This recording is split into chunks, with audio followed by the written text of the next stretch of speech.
엘리자베스 앤스콤의 의도 이론을 바탕으로 예전 일화 하나를 소개하겠습니다. 이 이야기는 철학의 깊이를 유쾌한 사건으로 풀어내려는 시도입니다. 존이라는 젊은 철학도는 앤스콤의 의도 이론에 크게 감명을 받아 친구들 사이에서 이론을 실천하며 유명해지고자 했습니다. 그는 의도의 중요성을 이해하지 못하는 친구들을 놀래켜주기로 결심했습니다. 그래서 존은 어느 날 친구들을 자기 집으로 초대했습니다. 오늘 내가 특별한 무언가를 보여줄 테니 꼭 와야 해. 라며 친구들의 궁금증을 자극했습니다. 그 초대된 특별한 날, 존은 집안을 어둡게 하고 벽난로 앞에 협소한 공간을 마련했습니다. 벽에는 의도의 비밀이라는 커다란 글씨, 배너가 걸려 있었고 테이블에는 여러 가지 알 수 없는 도구들이 놓여 있었습니다. 친구들이 모이자 존은 긴 로브를 입고 나타나서 아주 진지한 목소리로 말했습니다. 여러분, 오늘 우리는 앤스콤의 의도 이론을 바탕으로 사람의 행동이란 단순히 물리적 움직임이 아니라는 사실을 실험적으로 증명할 것입니다. 모두가 의아해하는 가운데 존은 과일이 가득 담긴 커다란 바구니를 들고 나왔습니다. 그런 다음 자신이 의도한 대로 바구니에서 사과를 꺼내 공중으로 던지기 시작했습니다. 지금부터 모두 제 주목하세요. 이것은 단순한 과일 던지기가 아닙니다. 이 사과는 여러분에게 전달되는 신념리, 상징입니다. 친구들은 웃음을 터뜨리며 뭐가 어쨌든 사과를 던지고 있는 거잖아 라고 외쳤지만 존은 진지하게 말을 이었습니다. 바로 이 순간 나의 행위는 물리적, 운동을 넘어서 여러분의 현실에 영향을 미치는 고도의 철학적 행위가 되었습니다. 의도를 통해 나는 단순 한 과일 던지기를 철학적 성찰의 메시지로 승화시켰습니다. 모든 친구들은 이 장황하고 기발한 장난을 즐기며 존의 진지함과 앤스콤의 이론을 접목한 그의 시도에 박수를 보냈습니다.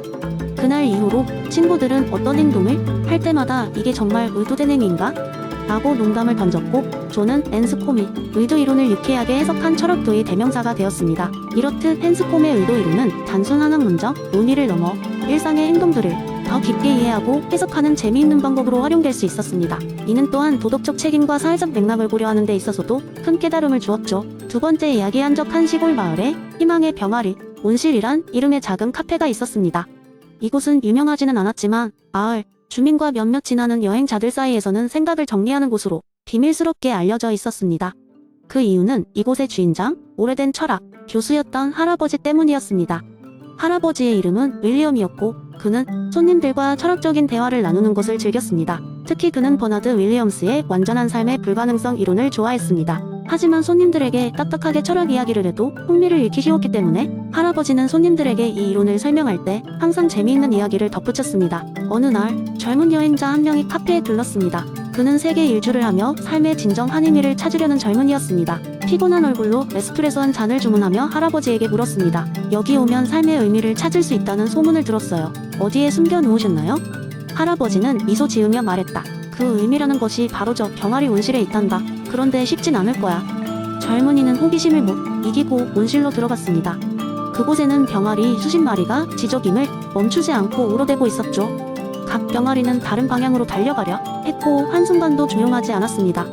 혼란스러워하는 젊은이에게 할아버지는 설명했습니다.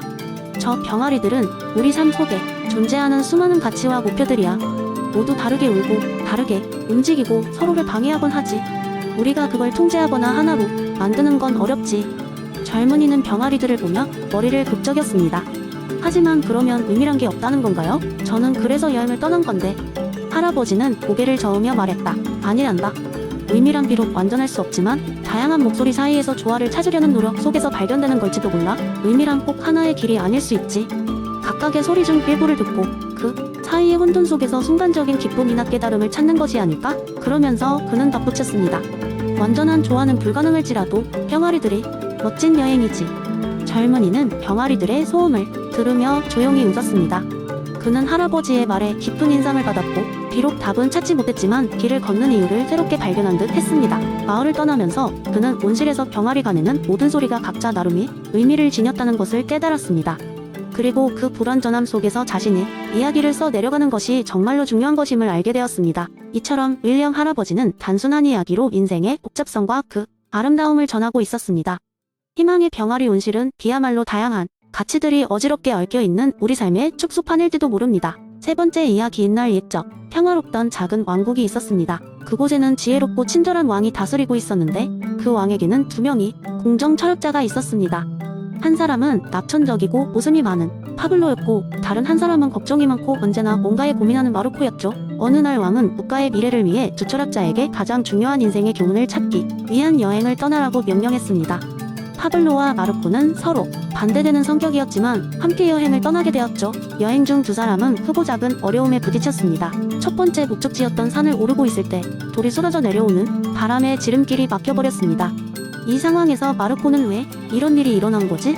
우리가 이 길을 고르지 않았더라면 좋았을 텐데 라며 불평하기 시작했습니다. 반면 파블로는 말했다. 우리가 할 수 있는 것은 길을 다시 찾는 것뿐이지. 불평해봐야 돌이 다시 올라가진 않을 거야.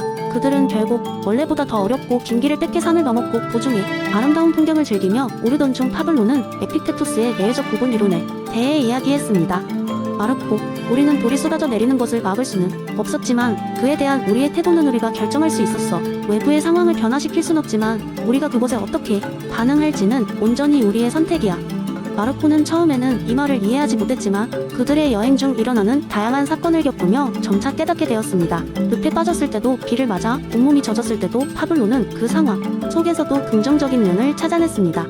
반대로 마르코는 매 순간에 대해 걱정하고 불평했으나 점점 파블로의 태도에 영향을 받아 변화하기 시작했습니다. 결국 두 철학자는 왕국에 돌아왔고 왕 앞에서 각자의 깨달음을 공유했습니다. 파블로는 자신의 내적 상태를 다스리는 것이야말로 진정한 통치의 시작입니다. 외부의 상황은 언제나 변할 수 있지만 우리는 그에 맞서 스스로를 유지할 수 있습니다 라고 말했습니다. 마르코도 이에 동의하여 이제는 외부 환경보다 나 자신의 반응을 더 중요하게 여기게 되었습니다. 그리고 그것이야말로 진짜 평온에 이르는 길임을 알게 되었습니다 라고 덧붙였습니다. 왕은 두 철학자의 이야기를 듣고 크게 기뻐하며 그들이 얻게 된 교훈을 왕국의 모든 백성에게 전파했습니다. 이후 사람들은 통제할 수 없는 상황에 덜 연연하며 자신의 내적 평화에 더 집중하게 되었고 왕국은 그야말로 평온과 만족으로 가득 찬 곳이 되었습니다. 이렇게 에픽테토스의 철학은 그 왕국에서 영원히 기억되었고 사람들은 그 안에서 크나큰 지혜를 얻게 되었다고 합니다. 네 번째 이야기, 옛날 옛적 고대 그리스의 어느 작은 마을에는 에피쿠로스라는 철학자가 살고 있었습니다. 그는 행복과 쾌락에 대한 독특한 관점을 가진 인물로 그의 철학은 사람들에게 깊은 영감을 주었습니다. 하지만 마을 사람들은 쾌락주의라는 단어만 듣고는 에피쿠로스의 가르침을 오해하고 있었습니다. 그들은 쾌락주의를 단순히 무조건적인 쾌락 추구로 해석했고 그 결과 마을은 혼란에 빠지고 말았습니다. 마을에 있는 사람들은 모든 것을 쾌락으로 치부하며 하루하루를 흥청망청 보내기 시작했습니다. 농부들은 밭일을 멈추고 매일 잔치를 벌였고 상인들은 물건을 파는 대신 파티에 참석하느라 정신이 없었습니다. 심지어 마을의 지도자들도 회의를 중단하고 시끌벅적한 연회에 빠져들었습니다. 이러한 일상 속에서 점차 마을은 살림살이가 궁핍해지고 사람들은 미래에 대한 불안과 두려움에 휩싸이게 되었습니다. 에피쿠로스는 이러한 상황을 보고 크게 한숨을 쉬었습니다. 그는 사람들에게 진정한 쾌락주의가 무엇인지, 다시 말해 마음의 평온과 고통의 부재가 왜 중요한지를 설명해야겠다고 결심했습니다. 이를 위해 그는 우아한 편을 준비했습니다. 어느 날 에피쿠로스는 마을 광장의 사람들을 모아두고 이야기를 시작했습니다. 옛날 옛적 좁은 숲속에 한 마리 여우와 누린고 달팽이가 살았습니다. 그 여우는 항상 더 많은 먹이를 얻고 더 편안하고 화려한 삶을 살기 위해 끊임없이 달렸습니다. 그러나 그 과정에서 그는 점점 지쳐갔고 결국 숲속 여기저기에 다리를 질질 끌며 쓰러지기 일쑤였습니다. 반면에 달팽이는 매우 천천히 그리고 자신의 속도에 맞춰 숲을 여행했습니다.